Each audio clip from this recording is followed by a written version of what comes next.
ही गोष्ट सुरू होते एका सामान्य कुटुंबापासून, जिथे सुख दुःख आणि 2 मुलांची जबाबदारी होती. पण या पडद्यामागे लपलेला राग, सूड आणि कपट याचा भयानक चेहरा हळूहळू समोर येत गेला. राजीव आणि साधना यांचा विवाह 2009 साली झाला होता.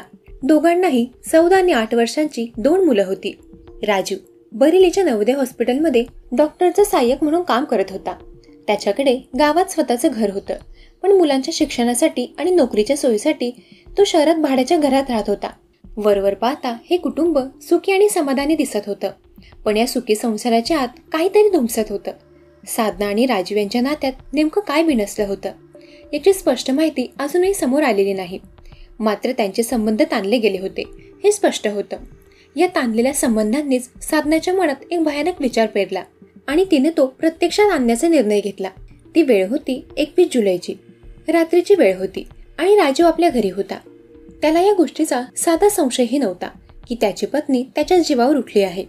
साधनाने आपल्या 5 सख्या भावांना या कटात सामील करून घेतले होते. त्यांनी आणखी काही गुंडांना सोबत घेतले होते आणि एकूण 11 जणांची एक टोळी तयार झाली होती. रात्रीच्या अंधारात या 11 जणांनी राजीवच्या घराकडे कूच केली. त्यांच्या मनात कोणताही दयाभाव नव्हता. त्यांचा उद्देश स्पष्ट होता, राजीवला संपवून टाकणे. घरात घुसताच त्यांनी राजीववर हल्ला केला. हे केवळ एका व्यक्तीविरुद्ध 11 लोकांचे युद्ध नव्हतं, तर ते एका विश्वासघाताचं आणि कपटाचं भयानक प्रदर्शन होतं. राजीवला मारहाण करण्यात आली. त्याच्यावर जीवघेणा हल्ला करण्यात आला. तो वाचण्याचा प्रयत्न करत होता, पण त्या 11 क्रूर लोकांपुढे त्याचे काहीच चालले नाही. त्यांनी लाकडी दांडके आणि इतर हत्यारांनी त्याच्यावर निर्दयी हल्ला चढवला. त्याचा हात आणि पाय तुटेपर्यंत त्याला मारहाण केली. राजीव वेदनेने विवळत होता, पण त्याचा आवाज ऐकणारं कुणीही नव्हतं. त्या वेदनादायक क्षणांमध्ये त्याला आपल्या पत्नीच्या चेहऱ्यावर एक थंड क्रूरता दिसली असावी. हे कृत्य तिच्या डोळ्यादेखत होत होतं, पण तिच्या मनात किंचितही पश्चाताप नव्हता. राजीवला अर्धमेला केल्यानंतर त्या 11 जणांनी त्याला एका गाडीत टाकले. त्यांनी त्याला शहरापासून दूर असलेल्या एका घनदाट जंगलात नेले. जंगलात पोहोचल्यानंतर त्यांनी त्याला गाडीतून खाली ओढले.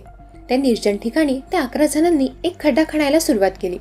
त्यांच्या डोक्यात एकच विचार होता, राजीवला जिवंत पुरून टाकायचे आणि त्याचा कायमचा काटा काढायचा. हा एक पूर्वनियोजित आणि अत्यंत थंड डोक्याने केलेला कट होता. पण नशिबाचा खेळ काही वेगळाच होता. जेव्हा ते खड्डा खणत होते तेव्हा त्यांना जवळून काही लोकांची चावल लागली. कदाचित ते लोक गुरं चारणारे किंवा लाकडे गोळा करणारे असावेत. मारेकऱ्यांना वाटलं की कोणीतरी त्यांना पाहिलं आहे. त्यांना पकडलं जाण्याची भीती वाटली, म्हणून त्यांनी अर्धमेला झालेल्या राजीवला त्या खड्ड्याजवळ सोडून पळ काढला. तो मरणासन अवस्थेत तिथे पडला होता.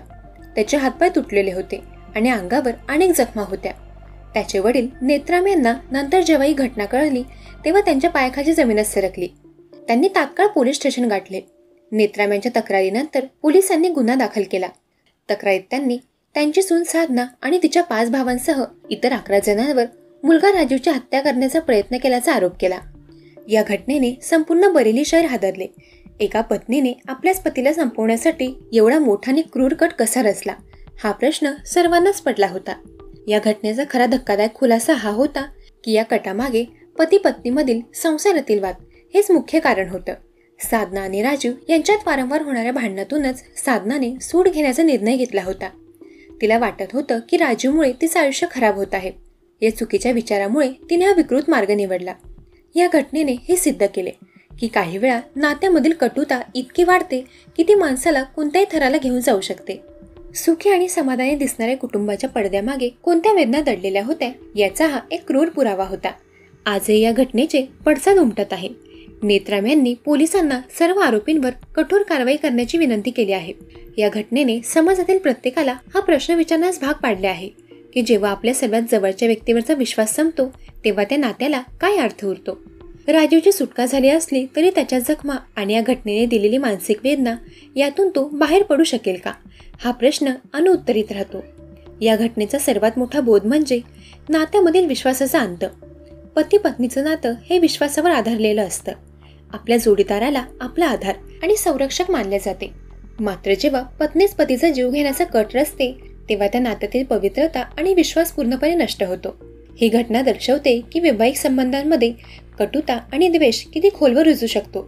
यातून हे स्पष्ट होते की जर नात्यातील संवाद संपला आणि राग विकोपाला गेला तर त्याचे परिणाम किती भयानक असू शकतात.